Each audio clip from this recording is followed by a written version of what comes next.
Good afternoon, everyone. I'm Dr. Richard Scott Noakes. I'm the director of Troy University's AI Forward Initiative and a professor here in our English department.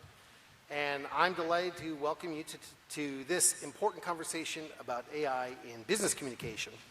So first, I want to express our sincere gratitude to the Alabama Commission on Higher Education. Through their generous grants of support, we've been able to bring together this exceptional group of experts to discuss one of the most transformative forces in today's business landscape, artificial intelligence. I'd like to invite Dr. Carrie Palmer, Troy University Senior Vice Chancellor of Academic Affairs, to come welcome you all to Troy University today.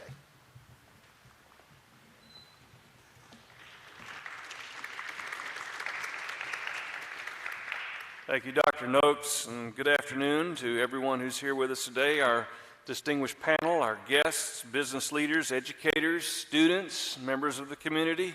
Welcome. On behalf of our Chancellor, Dr. Jack Hawkins, Jr., who is on the other side of the world right now in Vietnam hosting graduation ceremonies for the students that we have on the ground there, I would like to welcome you here. And I would also like to, on behalf of the Better Business Bureau Educational Foundation, welcome you to this summit on artificial intelligence in business. I think today marks an important milestone in our commitment here at Troy University to advancing AI literacy and ethical business practices across this state. Our AI Forward initiative, which you heard Dr. Noakes mention just a moment ago, seeks to bring together people from Alabama's political, financial, educational sectors so that we can collectively grapple with this new paradigm that we're all experiencing. I remember standing here in this very spot a little over a year ago, my first address as the provost to the faculty at our convocation, and saying at the time that it had been less than a year since any of us had ever heard of ChatGPT. How things change and how quickly they change, but we're having to look at the world a different way. In this room with us today, we have with us representatives from the Alabama Securities Commission, Alabama House of Representatives, leaders from the Alabama Commission on Higher Education, all united by this common purpose to address these challenges and to embrace the opportunities that AI affords to us as educators and as members of the business community. This summit came about from a real need from business owners. And one thing that we like to do at Troy is be as practical as we can and address the real needs of the people in our community. These people, business owners across our community, need guidance on how to navigate this rapidly changing AI landscape, and we do too in education. So today we'll explore these topics, including AI ethics, educational solutions, business challenges, communication practices, and many others. But what makes this event particularly special that it's not just about today, and nothing that we do in the university setting is just about today. It's about tomorrow. Of course, you think about a classroom as but four walls with tomorrow inside. And we have an opportunity to help build, help shape the way we'll deal with AI in education, not only in higher education across this state, but in the K-12 environment as well. And I appreciate your assistance as we explore that. Once again, I want to thank my colleague, Dr. Scott Noakes, and his team of pioneers. Dr. Noakes is an English professor, and when I asked him about artificial intelligence and leading a charge we would call AI Forward, he was more than willing to jump out, as I say, out in front of the parade. You know, when you see a parade forming up, you can either tag along behind it or you can jump out in front and lead it. And it's our goal to jump out in front of this parade and lead it. And Dr. Noakes, I appreciate your willingness and your team's willingness to go first in the educational realm. Thank you again for joining us today. I appreciate the insight that you'll bring. Welcome to Troy University, and best wishes for an outstanding symposium. Thank you.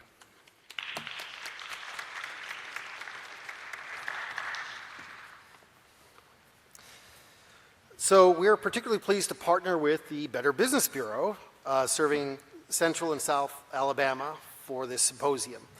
This collaboration reflects our shared commitment to fostering ethical business practices and preparing Alabama's current and future business leaders for success in an AI-enhanced world. So I'd like to invite Mondi Donaldson, the Vice President of the Better Business Bureau Educational Foundation, to say a few words. Mondi.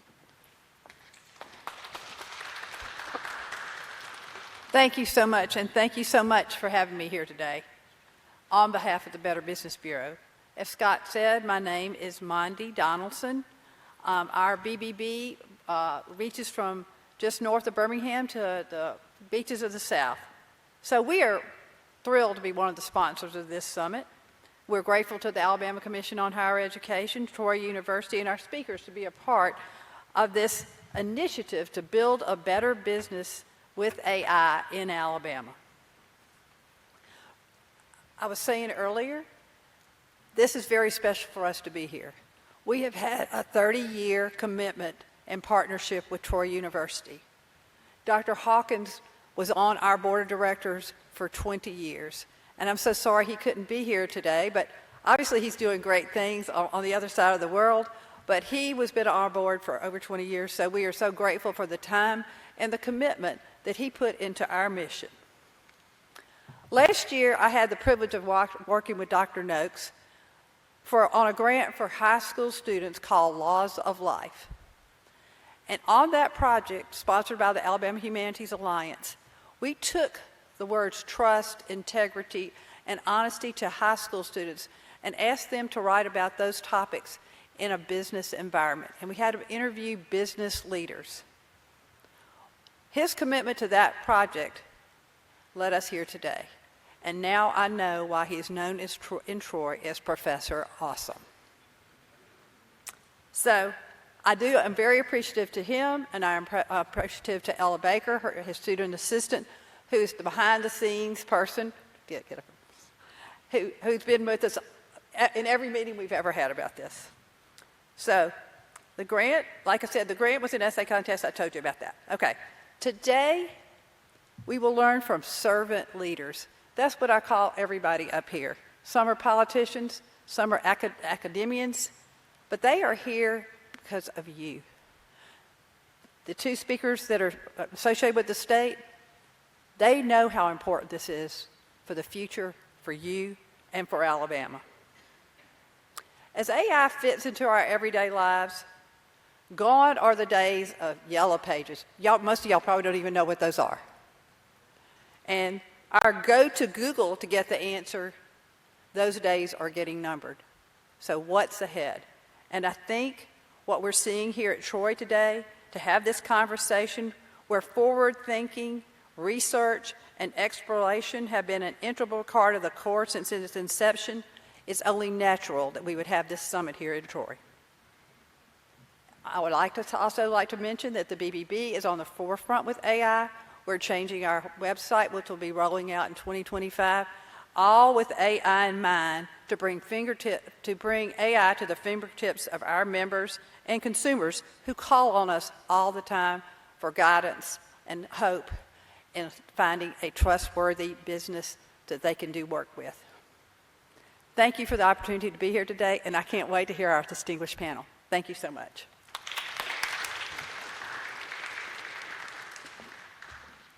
Okay, so today's symposium is going to bring together perspectives from government, regulation, education, and business practice. Our distinguished panelists will share insights about leveraging AI responsibly while maintaining the personal touch and authentic relationship that characterize Alabama business. Now, this symposium is going to live on after today. As a part of the BBB's Laws of Life program, we're going to be taking the insights that we glean from today's panel and distill them into an AI ethics module that we brought into participating high schools around Alabama. In addition to that, Trojan Vision and Event Services are partnering to record this event, which we will then share widely. Thanks to the Alabama Commission on Higher Education sponsorship and the participation of Alabama SEC, the State AI Task Force, the Better Business Bureau, and Troy University, today's event is going to reach high school students, university students, business leaders, and the general public. So we'll conclude our session with time for audience questions, so I encourage you to note down any thoughts or questions you have during the discussion.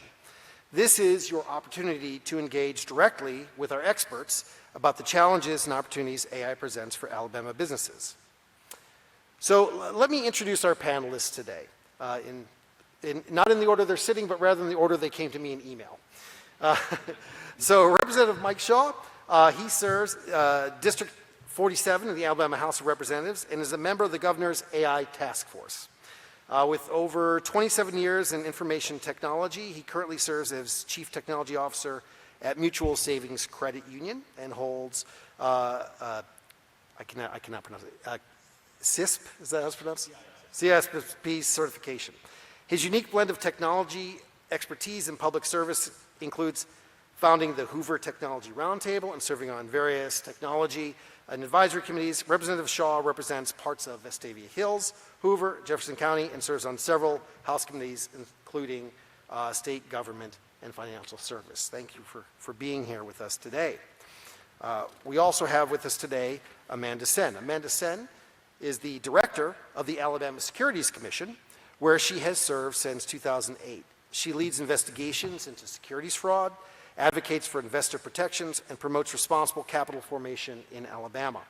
As co-chair of the enforcement section of the North American Securities Administrators Association, she's recognized expert in securities law and has testified before the U.S. House Committee on Financial Services regarding fraud and elder exploitation.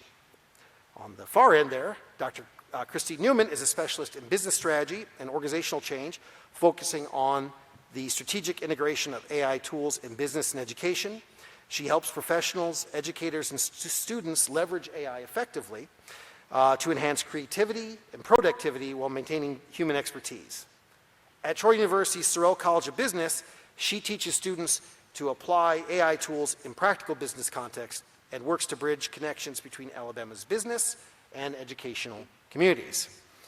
And Dr. Sherry Hoppin is an associate professor in Troy's University's Hall School of Journalism and Communication, where she teaches both undergraduate and graduate courses in strategic communication, the author of The Dark Side of Persuasion, one of my favorite books that our faculty have written and titled.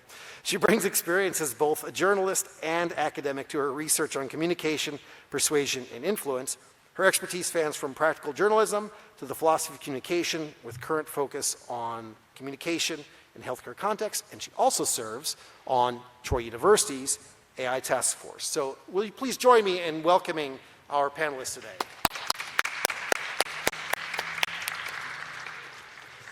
So I'm going to start the conversation with just a question, and I will throw it out there to whoever wants to begin talking about it. We'll move from the future on. So what kind of collaborative opportunities do you see for Alabama's businesses and Alabama students to learn from each other in AI-enhanced communication? Well, I coordinate the internship program for the Hall School of Journalism Communication, so I would start by saying internships.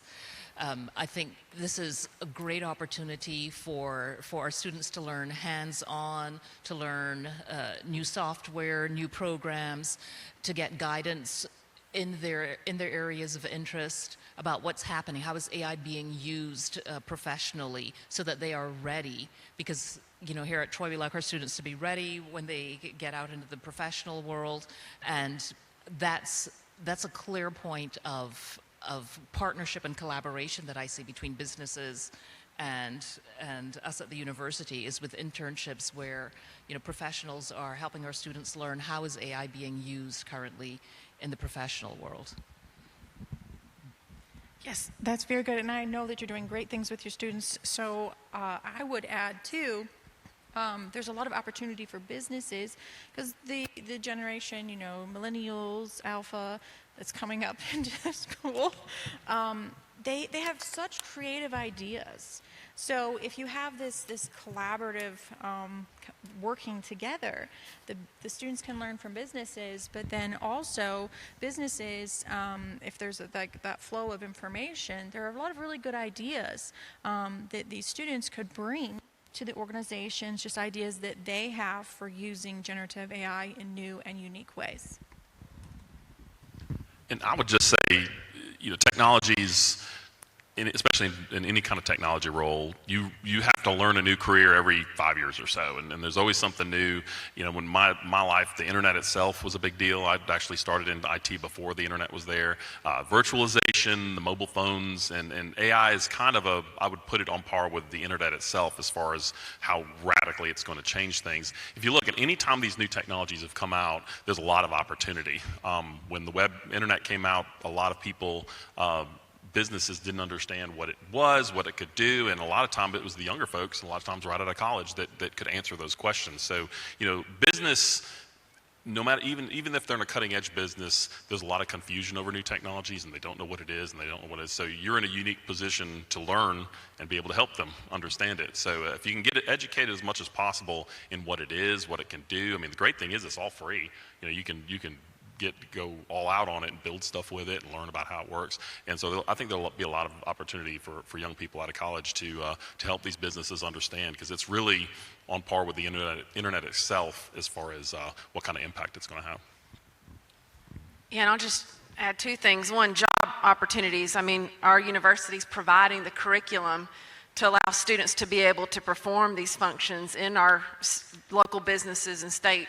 My office is responsible for a number of things, but we audit the financial industry on the securities and investment side for many different things, state and federal laws, FINRA, which is the self-regulatory body of laws, and they're constantly updating their laws to adapt to artificial intelligence and the use in the financial industry. And we need students coming up that can be able to recognize issues with artificial intelligence and the biases that may come in if firms want to use the processes for investment type processes, operational functions, communications, but we need students to learn that so they can go out into these firms, because they desperately need people in that area of expertise. So I commend Troy for taking the lead on that. Second, I'll put in a plug for the Innovate Alabama initiative. I know Governor Ivey started it many years ago. Innovate Alabama is incorporated, and Chairman Bill Poole serves as chair, and so our office has provided support to that group, and we sit on the review committee for the applications that come in, and Innovate provides a lot of money to startups that are focused on artificial intelligence and its uses, and they're Alabama based. So these are programs and businesses that are coming to Alabama, and startups, and we're using venture capital funds to help with that. And so those are the two things that I would mention. So to build on that question for just a second, we have a lot of university students here because it was an easy walk for them in the rain today. If you're already in Smith Hall, this is the place to be. But of course, we're going to be taking a lot of the insights here out to Alabama high schools. So if I'm an Alabama high school student today, how should I be thinking about preparing myself both for moving into a university that's going to be training me for this, and then ultimately moving into Alabama businesses to be ready for an AI-assisted future? So one thing I think, when AI first came out, there was this concern that it was going to replace humans and just this whole thing. It's really back to the basics. We have to have a certain foundation of knowledge in a specific field or a specific profession so that we can know how to engineer prompts correctly to get information. And then we also have to be able to evaluate the output. So no matter what it is, if it is someone who has a therapy practice and they're not putting sensitive information in there, but if they're making a very specific tailored plan, or if it's a business and they're doing some sort of marketing campaign or something like that, we as humans have to be able to question AI based on our foundational knowledge. So I just really encourage everyone, you have to still learn the basics, especially in whatever field you have, but then also branch out into other areas so that you can kind of mix the knowledge up and come up with these new innovations and things like that. I guess my favorite thing to tell people with generative AI, and when we get specific output, and you have individuals who get very different output, They're in all the shows, the courtroom shows. It's like, objection, leading the witness. It's actually how we're engineering our prompts that gets the generative AI to give a very specific answer. So you can follow a prompt up with, explain the logic flaws in what I just asked, or explain the logic flaws in that prompt I just did, or what bias have I infused into this prompt that I'm going to ask you to run in just a minute. And it will actually help you correct your prompts to not get the biased output.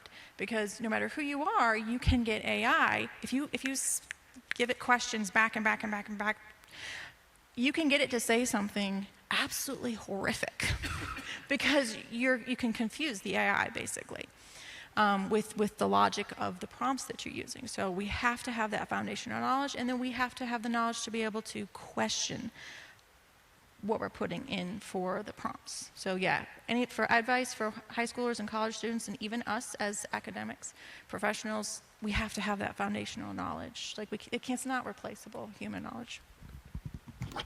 I would just add, high schoolers, don't use ChatGPT to do your papers, to study for a bar exam. I know in the legal field we're cracking down. Judges won't even allow you to file a brief if you've used this technology to do the job for you. So a little tip, don't coast on artificial intelligence to get you through high school into college, because we don't want to dumb down our society when they've displaced all of their, processing and cognitive functions with artificial intelligence. Yes, we still need critical thinking skills, so continue to pay attention to develop your own critical thinking skills, because you want that for yourself, but then also you're going to need to be able to apply that to the AI. If you try to use AI to write a paper, we've seen this, unfortunately, where it hallucinates, it creates references. Well, if you're really doing research, you should check that reference. If AI cites an article, you should check and make sure that actually exists and that it says what the AI is claiming. And if you can't find that article, don't cite it if you haven't shown that it exists. So to keep these sorts of things in mind, that we as humans still need to develop and apply our critical thinking skills. And I think one positive thing, everybody, well, anybody at all, but if you're at the high school age or college age right now, you're going to have to be a learning ninja moving forward. You've got to be able to learn stuff very, very quickly. And AI is a great tool for that. I use it now. I'll talk to it, and it's talking back and forth, and like, tell me how this works or whatever. So it's like the equivalent of 10 PhDs at your fingertips to tell you. And now you do have to cross-check some facts and things like that. But the great thing about AI is it kind of solves some of the problems that it creates in that regard. You can ask it to double-check things and verify, oh, I'm sorry, that court case doesn't exist, whatever. But I would say just embrace it as a learning tool, not as a shortcut. Because if you're using it as a shortcut, you're not going to learn anything. But if you have it help you learn things, my son is in college now, and he has it help. I got him the paid version of ChatGPT, so he answers faster and everything. And I told him, don't let it write code for you. Ask it to explain stuff and recommend and read your code and things like that. So it's a tool that can be used for positive, and it can be used for negative. But I would say the positive is if you use it to help you become a lifelong learner, then I think that's the best application moving forward. So can we come at this then we've been coming from the student direction, but Representative Shaw, you mentioned the confusion that some people in business have, and I can tell you that at Troy University will often get contacted by business leaders saying, we need help, and then my response is, okay, what kind of help do you need?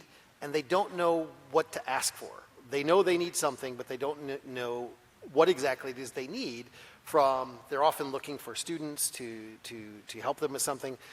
So if you're thinking from the perspective of a business leader, someone maybe owns a small business or runs a medium or large business, what kinds of things should they be looking for out of the people coming out of the high schools and universities today? How should they think about this in a way that's less confused? Yeah.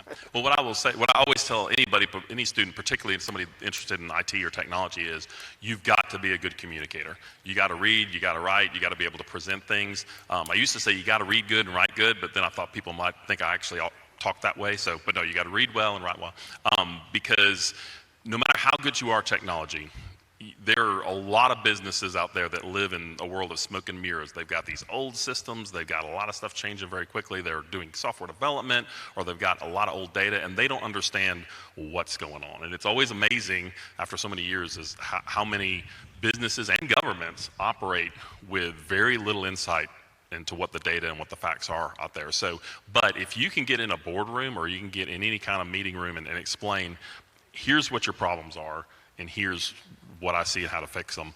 I've never gotten a promotion for any technology thing I've ever done. It's always been the ability to communicate what's going on with that technology. And so I would focus, that's less of an AI thing and more of a general thing, but I would say just be able to explain complicated things in a way that makes sense. And that I think is the key to success with any career, but particularly technology, because most businesses, they're living in the dark in a lot of cases. So in my business role, I'd always recommend look for the employee that seems to understand and can communicate well, and look at their past body of work and how they've communicated. Yes, so that's really cool. That's excellent advice. So I am actually teaching my students, I've worked with some co-authors, where created a strategic prompting model, and you can actually use generative AI as a cognitive amplifier. And in that same way, to help you become a better communicator, you can have something, again, not sensitive information, and you can put it through ChatGPT, and you can say, I need to explain this, and you put it in your own words. I need to explain this to a baby boomer. I need to explain this to a baby boomer. I need to explain this to such and such.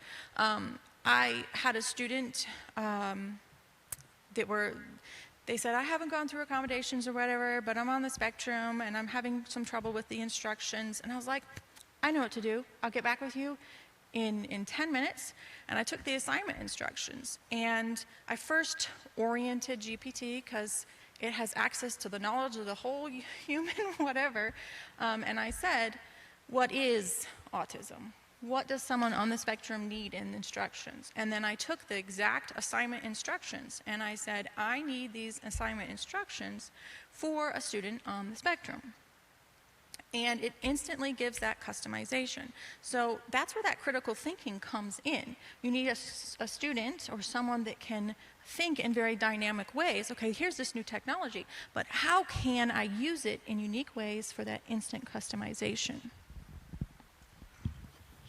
And this is also a way in which we're detecting bias, which is coming up as a concern with AI. And you know, a lot was written about Amazon using AI to look through applications, and how it was essentially excluding women because the data they had fed in, because the tech world is heavily male dominated. So the data they fed in indicated that, well, these jobs are for men. That's how the AI system interpreted the data. And so when they, you know, then they're asking this computer model, well, you know, tell us who are the best applicants. It assumed that they should be men, and it was excluding women. Now, fortunately, the human beings were looking at this and caught it, but it's an example of how we still need to be auditing output and keeping an eye on these sorts of things, because these systems are only as good as the data that we feed into them. And if there's bias in that data, then that's going to be reflected in the output. And that's why we need to keep thinking critically and be aware of how we may be creating biases in these systems. And I would just add this. Earlier I said that AI is broad enough application that can help you solve some of the problems that it creates. So to the topic of bias, we actually saw a presentation in the task force where they used the examples. I think it still does this, but if you say, ChatGPT, answer in one word, fill in the blank. A person works at a hospital, or a man works at a hospital, he is and it would say doctor. And if you said a woman works at a hospital, it would say she is a nurse. Well, immediately that offends everybody, half the people in the room, because everybody can be a doctor. Not everybody, there should not be a division there. But what you can do then is you can follow up and say, was there bias in that answer? And it immediately spat out, yes, there was bias because statistically, it gave you the reasoning behind it. So I think moving forward, the real question is it's less about is there bias in the model or bias in the data, but can the model recognize bias? And I think that's the question moving forward, because these are getting sophisticated now where they can recognize, and you can actually include that in the prompts to say, make sure there's no bias, or even better, illustrate any bias and how we might correct it. So that's the cool stuff about AI, is that it's sophisticated enough that it helps create or helps solve a lot of the problems that it creates and introduces. Add, right, it's not a crutch, it's an enhancement, to your point there. But what, Mike, you said about the communication skills is critical. Our office, along with the Securities Exchange Commission, we audit firms on the financial side, and there's been an increased emphasis placed on boards now and governance, corporate governance. And so the IT person is now very much a part of the board. As a matter of fact, they're requiring somebody with that background and knowledge to sit on boards. And you better be able to answer and explain some of the technology that a firm or a business uses, and explain the inputs and how it's processed and how you verify the accuracy of the outputs. But being able to communicate that to a board is critical, because boards come from all walks of life, there's different backgrounds, and they're going to hold you responsible if they don't believe that you're accurately and adequately communicating all of this to them. So I'm gonna be selfish and ask a question as an English professor. We've talked a lot about communication, and in AI there's machine learning, there are certain elements of it, but we talk about large language models and natural language processing, and language is really at the center of what has happened, and all of you have really emphasized this need for communication. So my question is, how have the communication needs or the necessary skills and competencies changed because the advent of AI from what were the evergreen ones that had been for a long time? What are the new kinds of skills or competencies that people need to have in communication now with these large language models and natural language processors?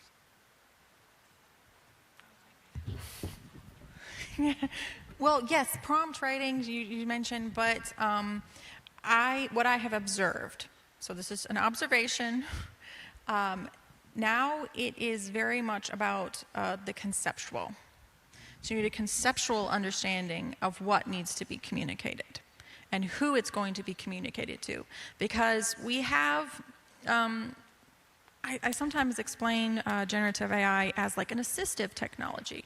Because if you have a conceptual understanding, you can ask it to explain this thing in your mind that's conceptual, translate it to human words. So Albert Einstein talked about, he was writing to the French mathematician, and he said, well, I think in images, and I do all kinds of stuff, and then there is this laborious secondary stage where I have to translate those ideas into communicable words. But now we have a translator. So a concept to word translator. And you can do that with generative AI. And that's what I really encourage my students to do. But I still have to know about APA formatting or Chicago, because I would have to know, okay, I'm sending a paper to this journal, and they use the APA format. So conceptually, I would have to understand that I need to format my citations in a specific way. And of course, you can't send stuff from GPT to a journal. Like, you just can't do that. But theoretically, it seems to be you have to understand conceptually what will be done. You can use, if it's allowed, the AI as an assistive technology. But you still, again, it's very much about the conceptual. And rote memorization, like factual understanding, yeah, that's important. But that conceptual kind of imprint of what is needing to be communicated, the task, things like that. That's the transition that I have seen. And rote memorization is so surface level. Conceptual understanding is a lot more, it's complex, it's a lot harder. And so students in my classes are like, this class is so hard. I'm like, yeah, because I'm making you understand all the concepts, because you can take your whole paper, and it could be from generative AI. Lot of fine print in there, though. Y'all don't just like everyone try to kick my class. Because the concepts have to be right. It's very, very strict. Like, some of them cry, you know. It's a very challenging class, but it's about the concepts, and can you translate those concepts into words correctly using this assistive technology. I'll say the other thing that's, I think a lot of people, it's relatively new, is the emotional content that can come from AI. Anybody use the Notebook LM thing yet? You can load a bunch of data in and it creates a podcast with these two people talking about. I uploaded an MP3 of an interview I did with my grandfather, who's a World War II veteran, and loaded it up in there, and some other newspaper clips about him and everything. And they did this podcast about my granddad that was amazing, to the point where I was almost tearing up listening to it. And so AI is kind of dry, and it can be kind of mechanical in how it does stuff, but if you push it in the right direction, it's learned from humans, so it can kind of create some interesting emotional content in the process. Udio, which is a music generating site, I've written songs in there that were had a lot of really touching stuff that I wrote some lyrics and stuff. But there's a lot that you can do that will help you. And I will say, if you're in technology, part of that communication thing I keep talking about is you've got to learn the human element, because I can't tell you how many times we used to have a lot of credit unions visit our credit union because we converted to a system and they wanted to see how we did it and everything. And I can't tell you how many times people would come in there and assume I was just the biggest jerk, which maybe I am sometimes, but they just assumed it because their IT guy or girl or the people they were dealing with were difficult to work with. And so it's not only just communicating, but it's also just be easy to work with, see their perspective, learn how to interact with humans. So AI is actually, I've seen some pretty interesting peeks behind the curtain about how it can actually not just do the dry procedural stuff, but actually can help us connect with humans more effectively. So, I think if you ask ChatGPT, he would say IT guy, statistically. probably. But that's right. No, I'm kidding. I do not want a job in IT, and I don't have one. But I think for students, looking to get into the field, you can certainly have, to your point, conceptually, you can certainly have somebody that is strictly IT, and they can rely on an attorney for the legal evaluation. They can rely on a finance, guru to check on our industry, financial processes.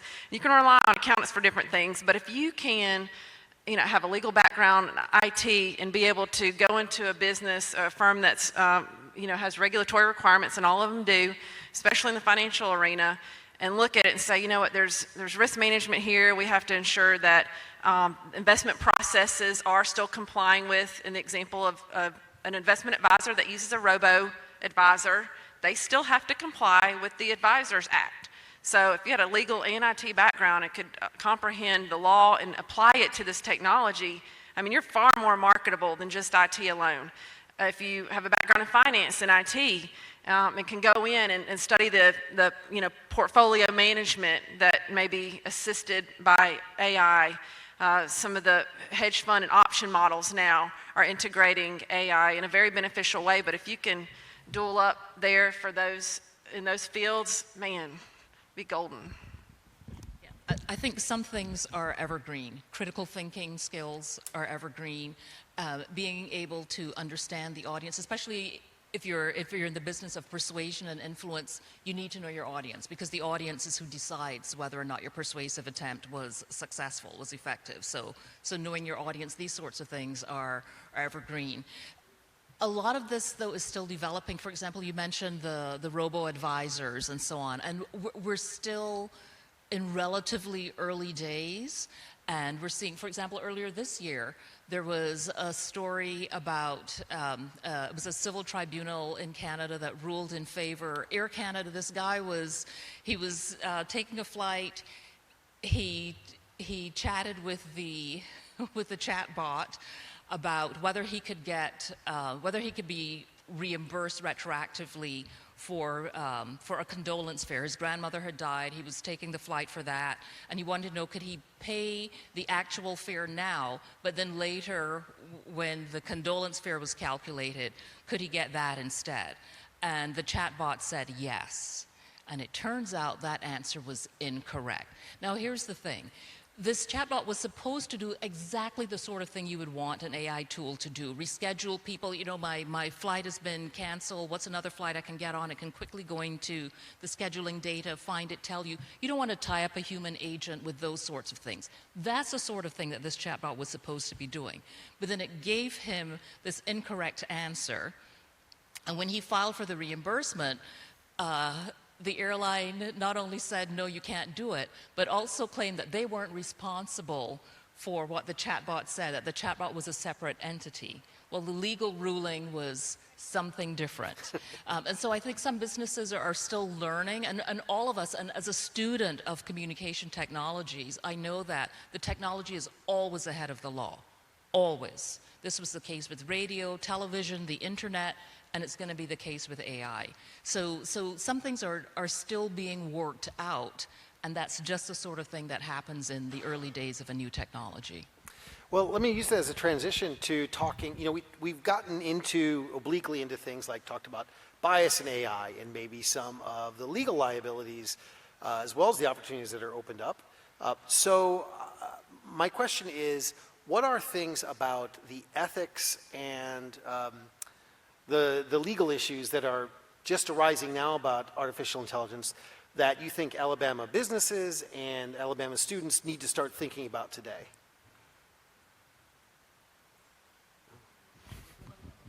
Oh yeah, I'm a lawmaker, right? Well, the good news is the task force. We're not writing any new laws, so everybody's safe. You know, there's no new laws. People, sometimes that's good, sometimes it's bad. Also, I mean, Colorado has passed an AI law that is really oppressive that I think is going to hurt their state. California just passed. I think the governor vetoed it. What they ultimately did. So I'm very proud of the task force in that we took a very methodical and tactical approach, and no sudden movements. You know, but one of the bullet points is don't forget existing regulation moving into AI tools. You know, there's a lot of information classification and how you treat information.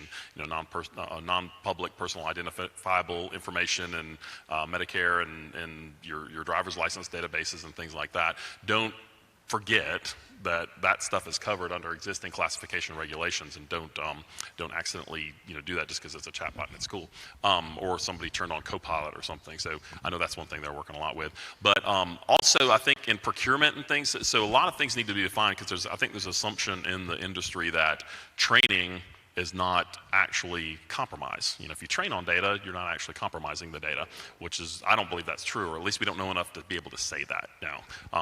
Because when I've been working with AI, it's actually produced some sort of instruction manual that I didn't know where it got it. I don't know if it made it up. I don't know if somebody else's instruction manual that was in there. So we don't know what training does yet with data. So you can't assume, and a lot of companies are assuming that. So the state is working to make sure that things don't get compromised and shared in a way they shouldn't. But also training the state workforce to make sure they understand that, because the human element, you can have the most awesome policies in the world, but if the human element doesn't know or they're not trained to respond and act appropriately, then you can't do that. So that's one thing the task force has been working on, is the ethical aspect of it, making sure that it's following existing data governance, but also training the employees to follow that existing governance and not kind of lose your mind just because it's completely different, definition of whatever's going on. So I'm optimistic in that regard.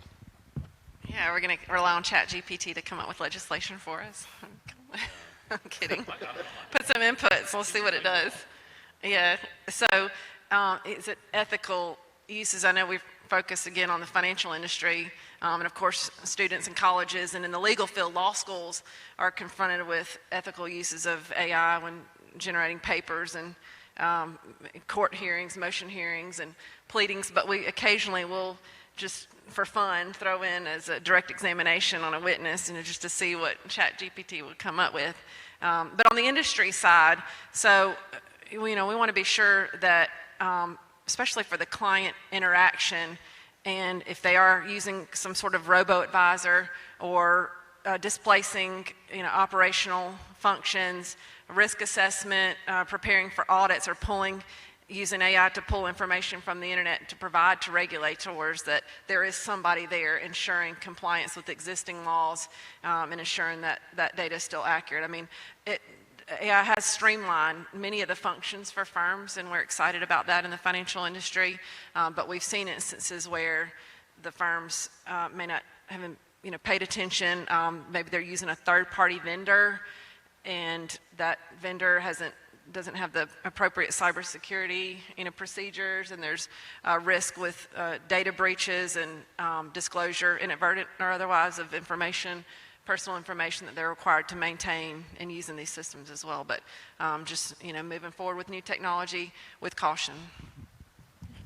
When you said, remember existing rules and regulations, that reminded me of what's happening here at the university, that when this new technology came along and people are saying, oh, we don't have an AI policy. The university student conduct code already states it's a violation to submit work that is not your own and claim credit for it. So we didn't need a separate rule that says, if it's written by AI as opposed to if it's written by another human being, or if you copied it from Wikipedia. That's already covered. So I would say the same advice applies to students at all levels, is that there's probably some coverage for this in the existing conduct code that says don't submit work that isn't your own. So same advice is remember existing rules and regulations, because a lot of them will still apply. Yes, that's very good. So I have something that I like to challenge people, like how they're thinking and stuff like that. So, and I want the audience to think about this too. Do we say that the kitchen made the meal, or do we say that the chef made the meal? So it's kind of my soapbox that it's like, did the AI do that, or the person putting in the prompt did not strategically craft it in such a way that would prevent, and we're just talking about AI was trained on the collective of the human knowledge, whatever access they had, but it got me to thinking just in this moment, what was everything about like women and where their roles were and everything like that. So all that written information that's on the internet that could have been used for the training data, that would be very much infused into like the collective of the knowledge. So it's very much how we use the information. So I tell my students, you're the chef. AI, it's the kitchen. It's a state-of-the-art, very nice kitchen. And if you use it correctly, you will get something nice. So I'll tell my students, so there's like surface level prompting. And I'm like, hypothetically, theoretically, I'm asking you to make gourmet mac and cheese, like a conceptual, very advanced work here. And if you just throw something into AI and it gives like a surface level boxed mac and cheese, I will instantly know, because I'm an expert in this area, and you know that too. So it's this very almost using AI as like a web search to generate the content. So I have a very specific method that I walk students through, like you have to give this information, you have to give this information, then you have to put insight in here, in the prompt here, and you have to do this and this. So by the time you're done with the prompting, my students, if you took the content and you put it through, and this is before they were saying that the AI detectors couldn't get it, that content would say it was not AI generated. I did that like a year ago. I was prompting. And by the time I had a finished product, I put it into an AI checker and it said 100% human made. And this is when they were saying that they were actually good. This is when AI was first starting out and stuff like that. So I really encourage individuals we really need to have like a perspective shift. It's not AI. It's the person crafting the prompts and then needing to correct what's said there. So I want to ask one more question before we allow questions from the audience here. Allow me to tell a story. I was at an event about a month ago, and I was talking with a representative from a very large multinational tech company. I'm not going to tell you the name of it, but it rhymes with Microsoft.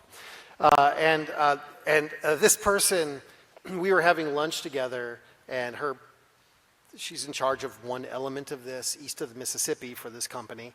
And in this conversation, she said that she was shocked by how far ahead Alabama is from all the other states in our ways of thinking about AI, from all the other states that are in her territory that she works with.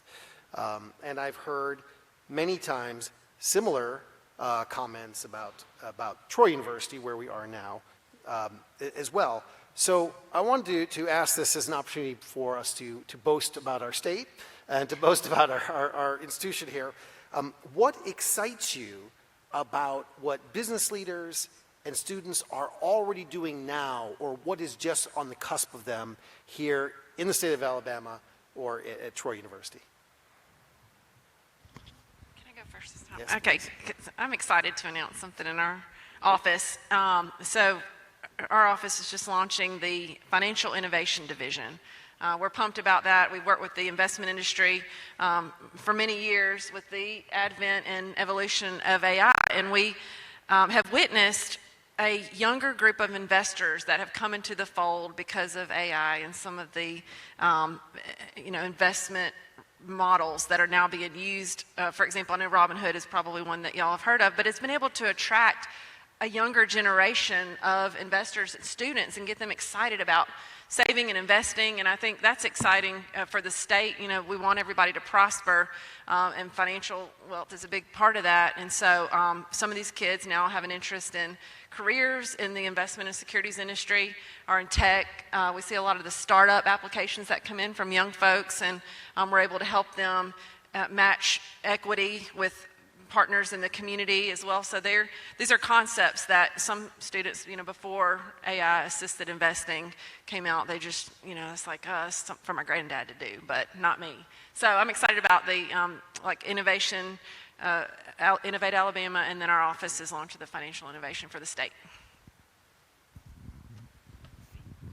Well, one thing that's exciting to me is in one kind of initiative I took on my own on the task force was I wanted to reflect what we were seeing in the workforce is how many companies in Alabama are working with AI, either directly or as a startup or whatever. We found over 50 companies, and I know there's more, it's a matter of reaching out. But I worked in software companies for many years before I moved on to the other side as a client, and Alabama doesn't get any love when it comes to any tech. They're like, well, if you're any good, why aren't you in Austin or San Francisco or Virginia or whatever? However, anybody who's been in Alabama's a place where you got to visit to really get it. So anybody we ever brought here was like, this is great, this is amazing. You have a beautiful state, cost of living is low, great places to live, great place to raise a family. We have all the infrastructure you need. We have good physical infrastructure. We have fiber connectivity, specifically Huntsville, but also in Birmingham and Mobile. And so we have everything you need to have a good, successful company. But the bigger picture there is what I'm excited about is,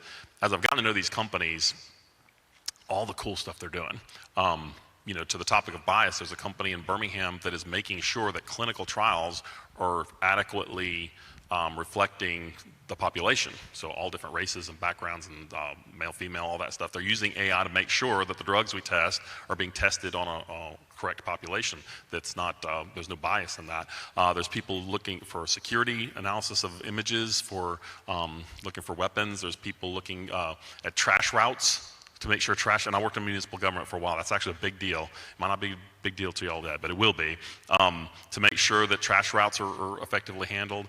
Solar storms apparently solar storms are a big deal, so they're using AI to recognize solar storms. SCADA systems, which are things that control things like sewers and pipes and gas lines and things like that.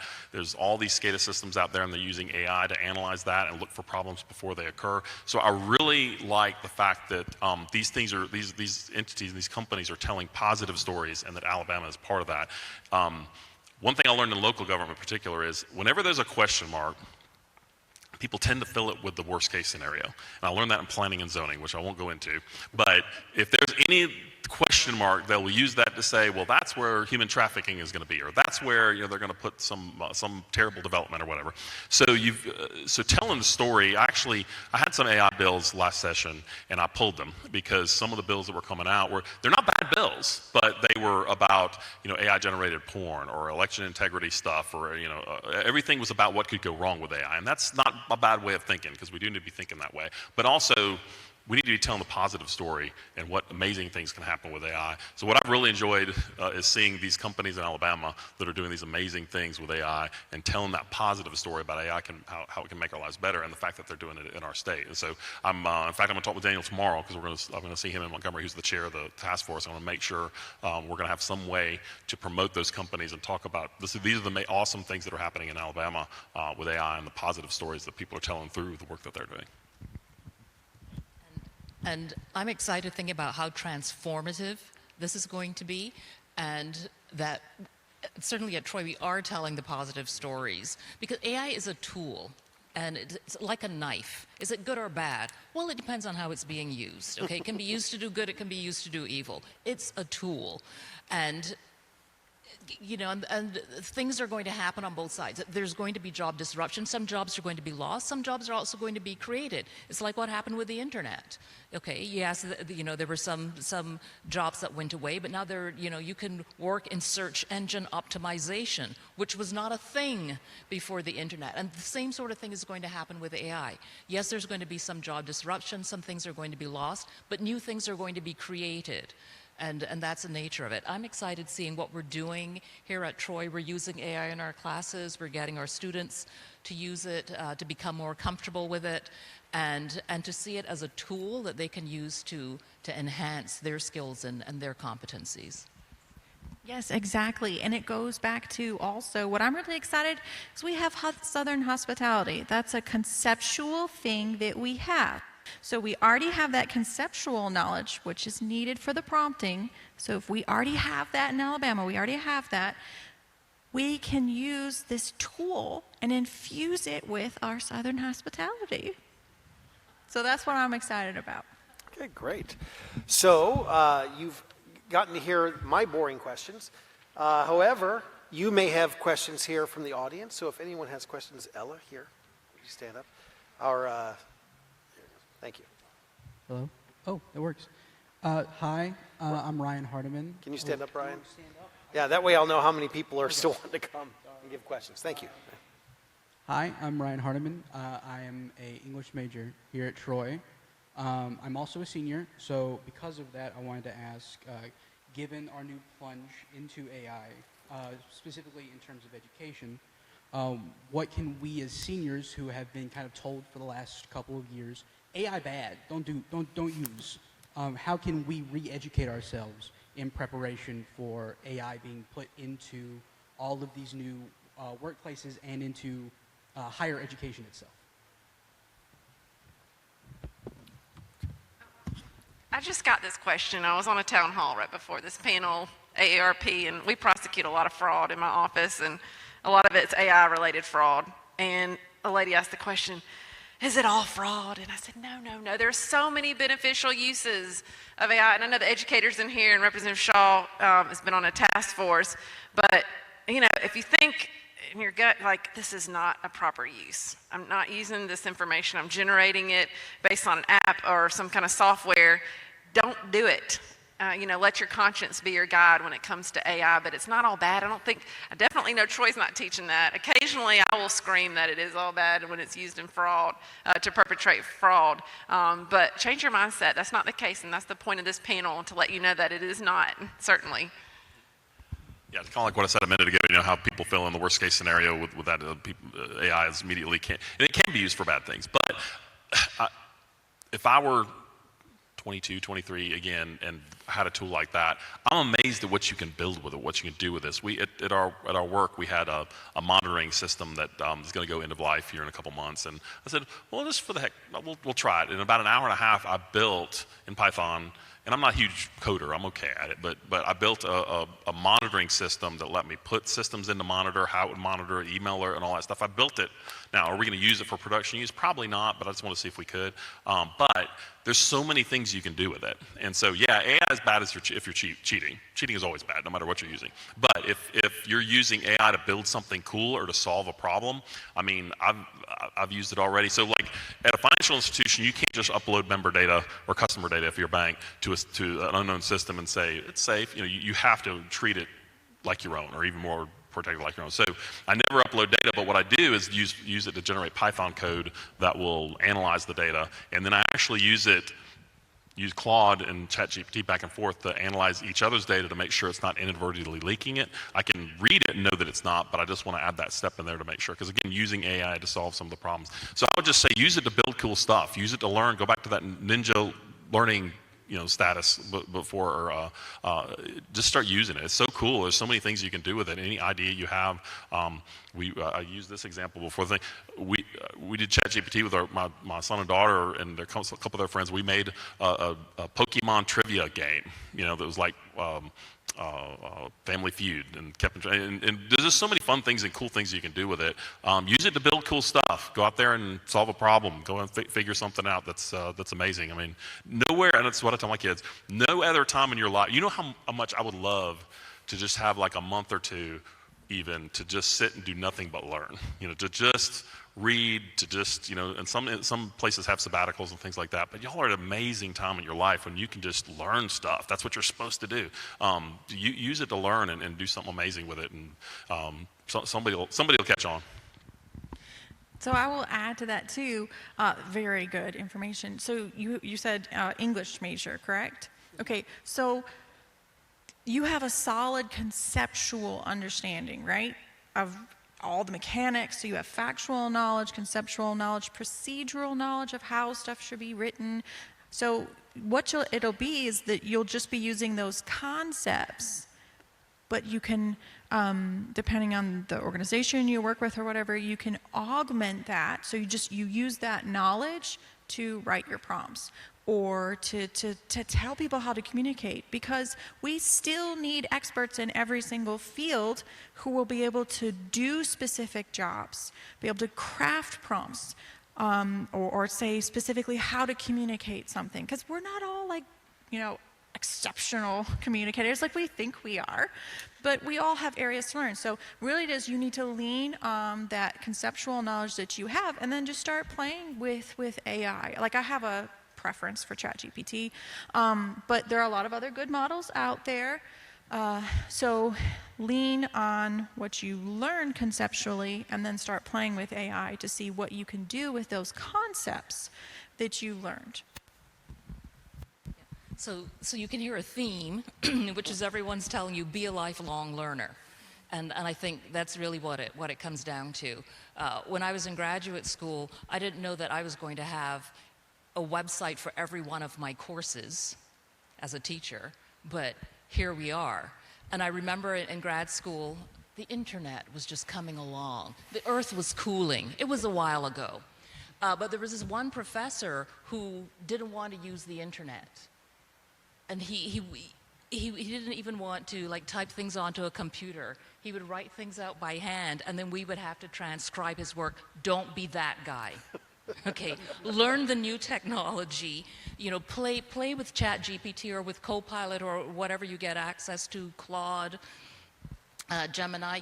You mentioned you're a senior, if you have one more semester, we're offering a course in communication and AI. In my department, my colleague Mike Gray is going to teach it, and you can come in with zero knowledge, and he will help you learn to build a custom AI that can do whatever fun thing you want to do. He's done one that you can debate with, because he's interested in debate. He coaches the debate team. But you can do one to do Pokemon trivia, or whatever your thing is, something to do with English and what you're interested in studying. And just don't be afraid of the new technology. learn it, be a lifelong learner, and be comfortable, learn to be comfortable with the things that are coming along. So the room we're in is very large. So instead of passing the microphone around, thus making Ella run around, if people would come up here if they have a question, and Ella line up. I have one more question, if that would be Oh, okay. okay. Sorry. So you guys have been talking about this very common theme of communication this whole time.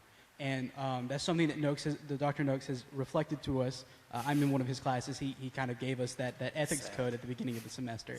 And was telling us how important it is to communicate. Is he the one who said AI bad? 2 years ago, yeah. Back when I first took his first class with him. But I understand from Dr. Noakes that there have been several leaks in information that some of the AI have, like some of the AI, the information we feed it, it can be leaked back to whatever parent company. And you all talk about how clearly we need to communicate with each other and with the AI. How can we communicate clearly if we're afraid of informational leaks, specifically personal and professional kind of like secrets? Okay, I can help with that because I just love sitting and playing with AI. Like I don't even go on social media anymore. If I have a moment to myself, I'm like, oh, let's do something. It'll be fun. So something that I have done is, and so this is hypothetical. It would have to be like each organization would have to say, but you can sanitize data and you can put a placeholder. So if I wanted to run a scenario about a specific organization in a specific industry, but I wasn't putting sensitive information in there, like it wasn't like the secret recipe for Coke, that kind of thing, you can put a placeholder. So in information systems, there are tags, right? You can have a tag, an information tag. So you can say, you can put in all caps, you could say organization name. So we put organization _name. And AI will just hold that as a placeholder. And then when that data gets spit out and you put it into a Word document or whatever, you just do the word search and you replace it with the name of that company. So small businesses, you could do that. You could have a template and say Excel, and then you would have a specific ID or customer name or something like that. And again, you have to make sure you're not putting their address in or anything like that. But instead of their address, you put a tag. Address. Customer _address. And it's just a placeholder. So be very, very careful. Like use your critical thinking skills because there's a lot of, like this is like a 2-hour lecture that I would need to do on like how to do this correctly. Excellent question though. But yeah, you have placeholders for specific information like that. Yeah, and I'd say the first thing in protecting data is you have to know what data needs to be protected. So data has to be classified and qualified, and you might have different levels and everything. In my day world, everything is protected. Even the relationship with our institution is protected. I can't upload an address if it represents a member because that could be point to that. So we're very, very, very, very careful with that. So I'd say first is, and are you talking about your personal data or if you're working for a company? Both, if applicable. Okay. Yeah, so the first step is, and this is not necessarily AI related, the first step is to understand what the sacred ground is and what needs to be protected and have a policy. And if you're working with a business, they should have one. And some businesses won't, but it would be good, especially if you're new there to whatever, to kind of make sure you understand what it is. And sometimes it's just word of mouth or whatever, but define the data first before you do it. But in general, and that's where it gets into an AI, understand whatever you're working with, understand how they treat the data, whether that mean parsing through, using ChatGPT to read the license agreement or understanding how they're going to use that data. Adobe just had a big thing a few months ago where they said they can train on the data you're editing your images with and all that stuff. That's a pretty big deal if you're editing an image of a driver's license or something like that, if that's being pumped out. So understand what data you're working with and what's important and what's protectable, what's the sacred ground, and then understand whatever you're doing, how it's going to be used and how it will apply to that policy. So. Yeah, we were faculty. We were having a conversation, and if you wouldn't post it to social media or on a billboard, don't do it. And I do want to, tease Dr. Noakes a little bit. It is good to have a little pushback. Do you know why we have like ancient information?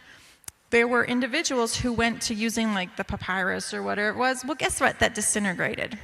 But the people who were stuck in the old ways and used the tablets and they traced in the tablets and then baked it, that's the knowledge that we have. So yes, it's good to progress and do things, but we always need to acknowledge and give a nod to people who are doing things traditional ways. So I highly respect anyone's perspective, and it's always good to be cautious. But I think we have started to explore, and it is time to go with AI, but there is a place for that caution.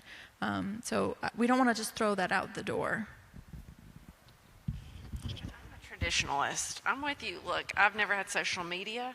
You know, I know what it is. We have undercover accounts at work. I know Representative Shaw and I are, you know, on crypto right now. We're different sides here about its purpose and blockchain. It's not synonymous with crypto.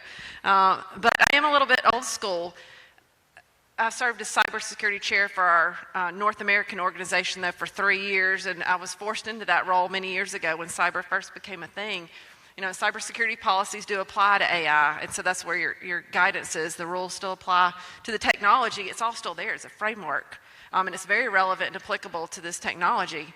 And so I guess, you know, what I'm trying to say is you got to stay relevant, and I embraced it. You know, I love AI. I did a little ChatGPT exercise before coming in here, how AI can be used to perpetrate fraud in the securities markets, and it gave me a whole thing about how bad it was. AI is so bad and how corrupt it is. I mean, it, you know, blasted itself, so it's kind of funny.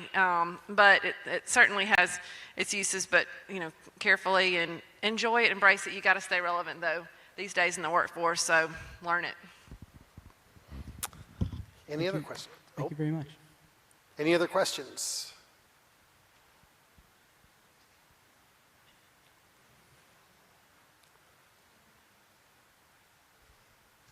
Hi, I'm Destiny Ford. I'm an English major like Ryan. I'm also a senior.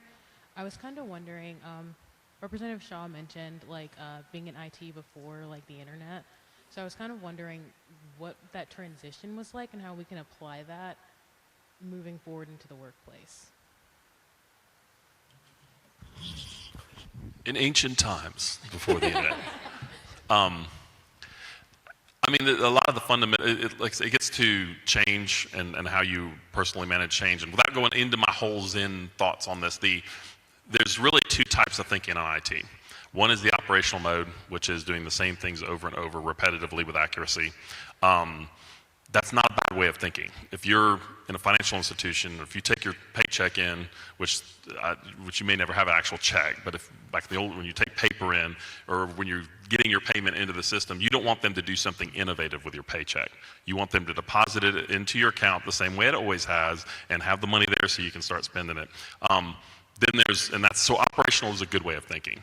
Transformational is also a good way of thinking too. Transformational is taking something from the beginning to the end in one state to another state. So writing software, for example, building a house, for example, writing a law, for example, some of those things. So a lot of it is how you think, and if you start thinking things this way, you'll understand, you know, the right hand or left hand approach to the different things. So operational minded people tend to think that transformational people are reckless, seat of the pants, aren't paying attention to important things. The transformational people think that operational people are bean counters, they're boring, they're not thinking outside the box, all those things. So you'll understand really quick how you think and how you approach change. I think as you get older also it changes too. But for me, back in the original days of the internet, there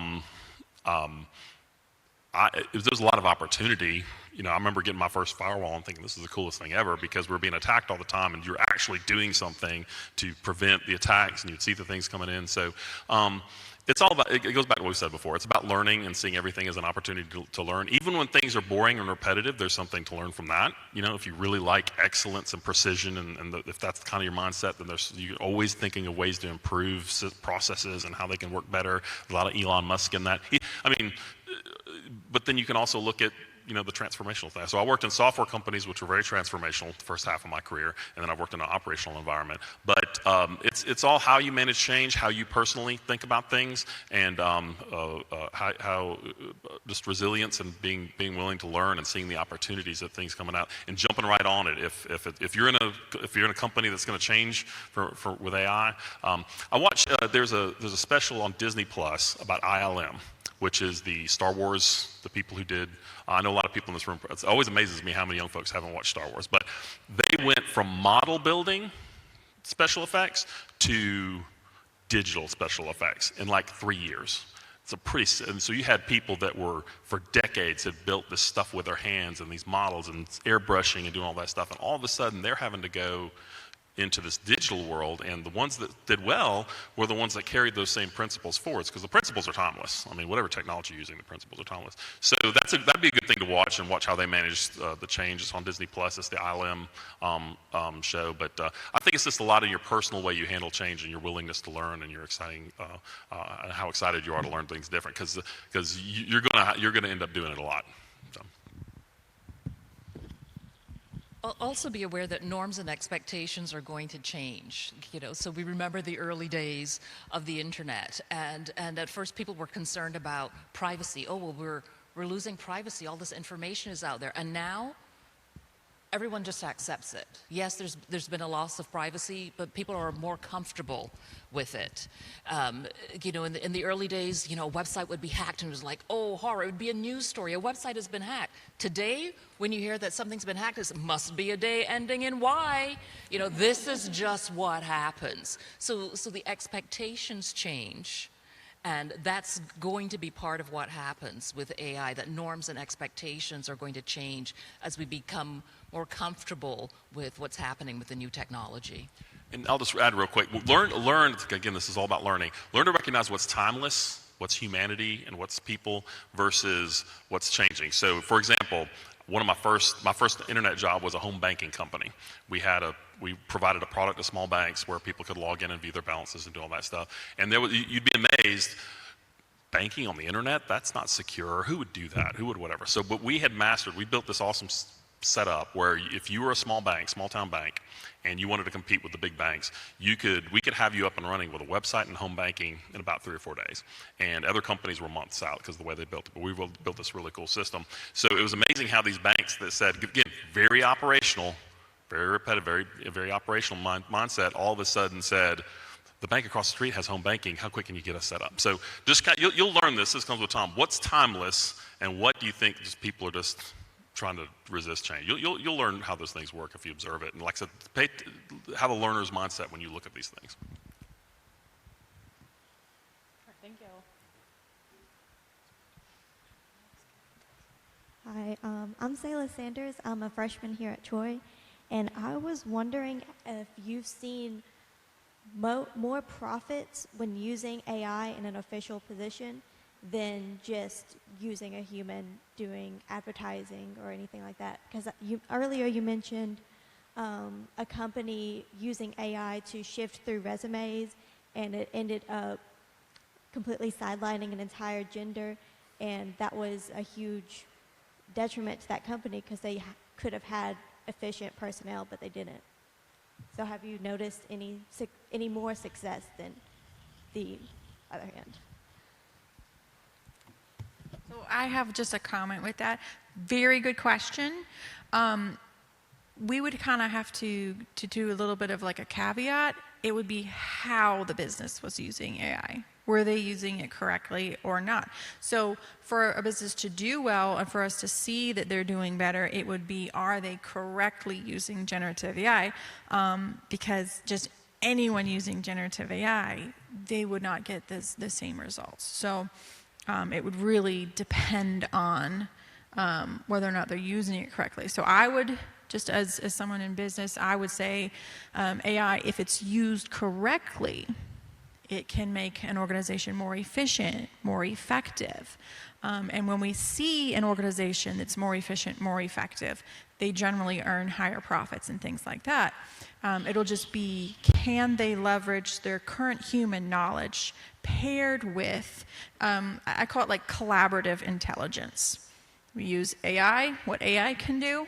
We use what humans can do, and then you get a synergy. And so if those businesses do that, they should do better. But if you just like, oh, I'm going to adopt the use of AI because that's the cool thing, it's not going to help. It's like me buying a treadmill. I have to use the treadmill correctly in order for it to benefit. So very, very good question. Yeah, I just add two things. So timelessness, there's no substitute sometimes for the personal relationship and human interaction. If my agents, we have 14 law enforcement personnel on the hallway that investigate a bunch of crimes, ever used AI to sort through a search warrant box of information that's now obtained electronically, they would be out. I'd fire them in a heartbeat. There are some functions that cannot be replaced by a computer and automated process. You can't automate everything. Goldman Sachs, as a matter of fact, there's a panel on whether or not the banking industry is actually bottom line, revenues profiting from AI. They're still studying it. There are some functions, though, like mobile banking. People love it, the apps. Some people do appreciate the chatbots. They can get in and out with a question they may have on the investment side or banking side, and they appreciate that. And so those are services offered as a convenience. But there are certain things that, there's just no substitute. And some industries are still, because it's a new and evolving technology, finding the right applications and the benefits. But, combing through resumes, I would want to put my eyes on those. There are certain functions, you could streamline, hey, put them in stacks, or how many of these are female versus male, and backgrounds, et cetera. I think I just combined my two things. But customer personal relationships is timeless. Even in the business world and sales in particular, you can't use a chat box to displace individual, personal relationship. People still want to know their investment advisors on the investment side, their bankers, some of them, a few are standoffish.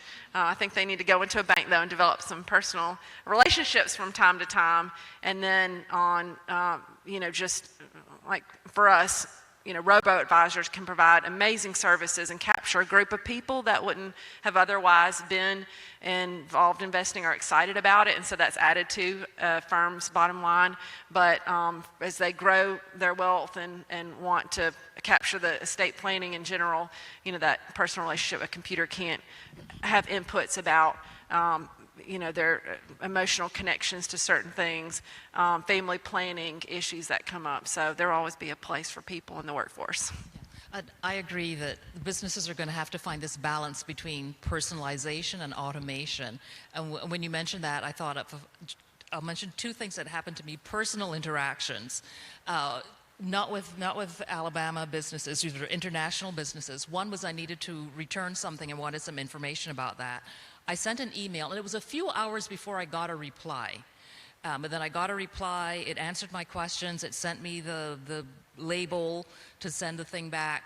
And then the next day, I got another email saying, how was that interaction with our AI response? And that was AI. I didn't think it was because, again, it was a few hours before I got a response, which is what made me think it was a human. It wasn't immediate. But when I looked at the first email, there was in the fine print saying, this response is AI generated. But it was flawless. It worked perfectly, and I told them, worked great, I got this done. Then a couple of weeks ago, there was a student in my office, she's not here, and we were trying to make a reservation for a conference that we're going to. This was on the telephone this time. We got the AI chatbot. Things were not going well. I asked to speak to a human being, and then the AI chatbot replied, my name is Eva. Not helpful. So we said, Eva, we're trying to reach reservations. Can we get a human being? And Eva said, you're interested in working for us? I'll transfer you to human resources. And she transferred us to human resources, where we got a human being who transferred us to reservations, where we got another human being, where we were able to finally get done what we needed to get done. I'm still waiting for that organization to send me an email saying, how was your interaction? Because I have some feedback for them, but they haven't asked for it. So in these early days, businesses need to keep getting feedback from their customers, from their clients about how the AI is doing, because it still sometimes feels like beta testing, and they also need to still be working out the balance between automation and personalization, especially in customer service. Yeah, there's definitely plenty of examples of where AI is, and we're actually looking at a new call center software, and all the people want to tell you about, oh, we have these chatbot interfaces. I'm like, I'm very skeptical yet. Now, it'll be cool one day, but I don't want a chatbot that's just going to tick off the people right before they talk to a live human, that's just filtering all the time and have them getting angry by treating people terribly. And again, we're credit unions, so we're all very much about people and member service. But on the other hand, we're also these days having to ask them 15 questions to authenticate who they are, because all these compromises that have happened, it's amazing how much the attackers know about our members from all these compromises, and they can answer a lot of these questions. So AI will have some solutions. There are AI front ends that will help the humans understand if there's a fraudster on the other end. So I'm more interested in that versus how can we have AI talk to a member or whatever. But to your point about HR, I'm not a big fan of HR and how they're using AI right now, because I've watched my daughter and I've watched some other people look for jobs, and a lot of HR departments are just clueless, because again, they're trying to operationalize this thing and they're using AI, I think, in the wrong ways. There's a lot of opportunity there, I think, because if you can somehow get around that, you can jump ahead of the line. And it's all, to me, I've had 10 jobs in my life, and I think the last resume I sent was 1999 or something like that. It's eventually you want to have that. It's a lot if you know somebody, if they know what you're capable of. Any trade groups, any local clubs, anything that the more human interaction you can have, the more people know you. You can shortcut a lot of those filters. That's not possible in every industry, and certainly not possible in every company. If it's a big company, they're going to have some massive soulless HR department that's trying to filter you out. There's a kind of a meme out there about information security workers that they have all these jobs, 700,000 jobs, but they don't exist because you can't get past the HR departments with the right credentials and all that stuff to actually interview for the job. That's the joke. So I've heard a lot of stories about people in companies that are frustrated that they can't hire people because the front end is just too boneheaded to get it done. So it's a frustrating time right now, but again, just if you can find the human connections, if you can get out there and get out of the house and meet some folks, I think there's a lot of opportunity there as well to actual human intelligence instead of artificial intelligence. So this is kind of building off what you all are saying. So something as businesses that needs to be kept in mind, there's a learning curve for our customers. And so until there is a solid understanding of how to prompt, so customers need to know how to ask the right questions that AI can answer. Because until there's a standard of knowing how to interact with generative AI, it's not going to have that human touch, and I still think there should be humans. Like, I think there should be humans involved with a lot of stuff. For me, it's weird experience. I was chatting or whatever, or I pulled up a chat, and it instantly took me to a human, and I was like, ugh, I wanted to talk to AI. Like, I know how to ask the questions. Like, I didn't want to talk to a real person, but I'm an introvert, different situation. So I'm the person that, orders in the app and then walks into the door at Starbucks. So you'll be able to cater to different customers and stuff like that. But businesses really, before they just like gung-ho using these chatbots, customers have to know how to ask the specific questions, or they need to really rely on the options.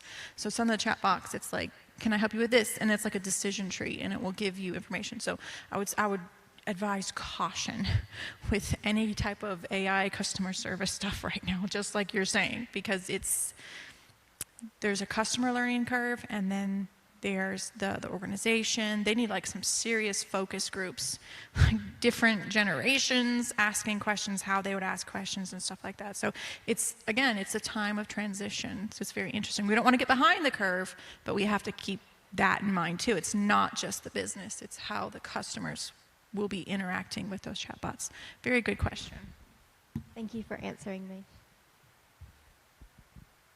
Hello, my name is Haley Alcathy, and I am an English student here.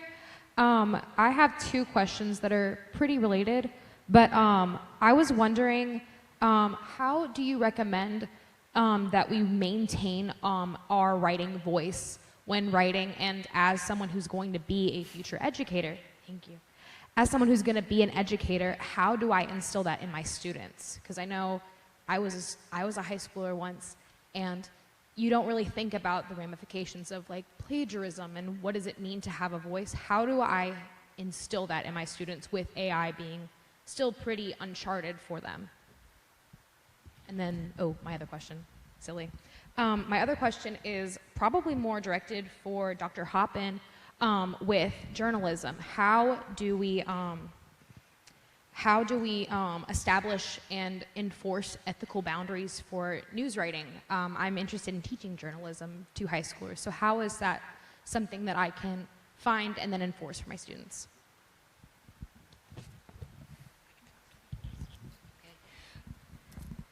So a lot of discussion is happening about this now in journalism. AI, the AI tools are actually quite good at doing like sports summaries and these sorts of things. But we as human beings are going to have to create a market for something that doesn't just have a generic voice. And I still think that's the case. And maybe it'll get better with the AI, but when I read AI generated writing, the voice is generic. And and that's maybe that's not so terrible, because then that shows that human beings have something more to bring. But in terms of how it's being used in the journalism and communication professions, it's being used to, for example, if you're a communication consultant, you're working with the client wants 30 different social media posts to promote their product or service. That's the sort of thing that you put into AI. It generates them, and then you can go in and edit them. But it's great at doing a first draft, or for generating a news release, and then you go in and you add. I mean, this is one of the assignments that we do in one of my classes, is that the students use AI to generate a news release, and then we critique it. And one of the things that they say, but it's so generic, and it's not talking naturally. Human beings don't talk like that. Maybe it'll get better, but right now, they're noticing these sorts of differences. And again, it's a first draft. And then they bring the human voice to it, where if you're working with a client, then you make sure that it's reflecting the client's branding and the client's message. Or if you're a journalist, instead of using generic quotes, you bring personal anecdotes to bring the story to life, to bring that emotional touch. That's where we are right now.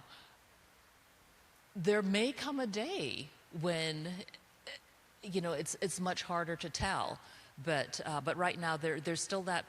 It's okay for a first draft, but that's where you bring the human touch, the more natural language, personal stories. Awareness of the human experience is still missing in AI-generated text. Yes, that's very good. So to kind of build off of that, this was early on when AI was coming out, and there was like an idea of like training AI to sound like you.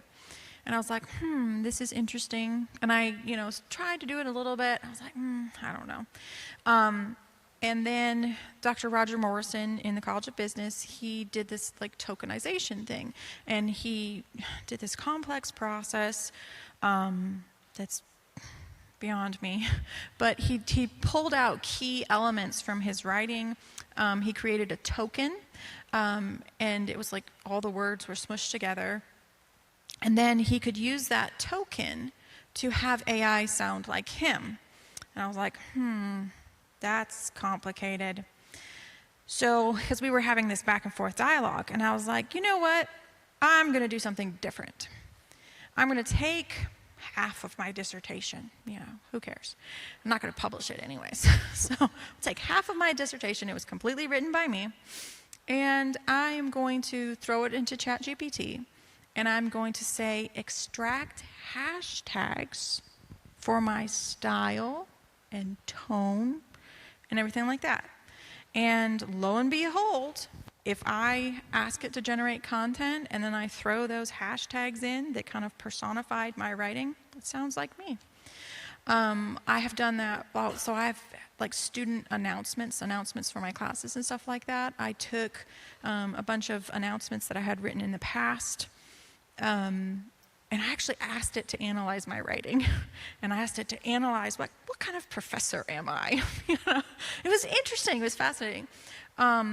And so you can just, if you have a model that you're paying for, and it has like, it's like a cache. Let's just call it a cache. You know, it's got the stored information about you.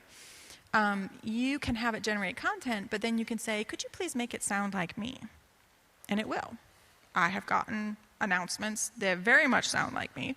I have also done things where I'll say, because I'm trying to get GPT up to speed where I am at the conversation, so I'll say, what is emotional intelligence? Now, I know what emotional intelligence is, but I need to know what ChatGPT knows about it. And then I will put my information in there and I will say, like the announcement or whatever, and I'll say, please infuse this with emotional intelligence. So there's a lot of tips and tricks that you can use, but they will need to first have their own voice that they can, like, they need to develop that on their own. And if it's permissible, whatever, in their organization, they can create like a signature of their writing style. And after they get that generated content, they can use that to have AI sound like them. So you can have it sound like Einstein or this, that, and the other. And it's the same thing. So it can be used, but again, it goes back to that conceptual learning first. And we have to do that before we use AI for that. And what I would say is, for now, we're still human. You know, we don't know what these advanced things are going to do, but a room full of kids is still going to respond to you like a room full of kids. I mean, one of my favorite things about being state representatives when the fourth graders come up there, and I have a lot of fun with our fourth graders, and I'll put a video of Minecraft on my laptop on the house floor and look up and watch them all looking at it. And also, I have a lot of fun with my wife says the fact that I relate so well with fourth graders probably says a lot, and I don't know if that's a good thing, but you know, there's still that human these advanced AGI things and all. We don't know what that's gonna do. But for now, AI can be a force multiplier for you, and that's one thing that really motivates me as far as what it can do for our states. Is we have two big problems. One is rural education. That's not a problem in my district. We have some of the best schools in the nation in my district, but I still care about the people in Alabama and what can we do to help them. Rural healthcare, that's also not a problem in my district because we have UAB and we have Grandview and all these hospitals up there, but how can we help these places in some of these rural areas? And AI can really contribute to a lot of that. If it can be trained to help the human beings that are there, if you have a room full of a large classroom size, you know, AI, again, equivalent of 10 PhDs in your room if it's applied in the right way. And that's the problems they're trying to solve right now. But you're still a human, and they're still interacting with you in the way that works. But you might be able to get AI to help them, this person, with their lessons or whatever while you're moving on to the next person, or you might be able to train the AI to grade a paper or something like, I don't know, in a way that you would. But for now, humans are running the show, and so I think it's really going to help for the short term at least. I think if we find the right tools and we put the right funding out there for the right things, I think it's going to help. Now, when we start getting into these AGI and the jury's still out on when that's going to be, we don't know what that's going to mean yet. That's, I think, the question of the hour. So. I just don't, it's not a substitute for, you know, you can't develop writing skills, and it is a skill.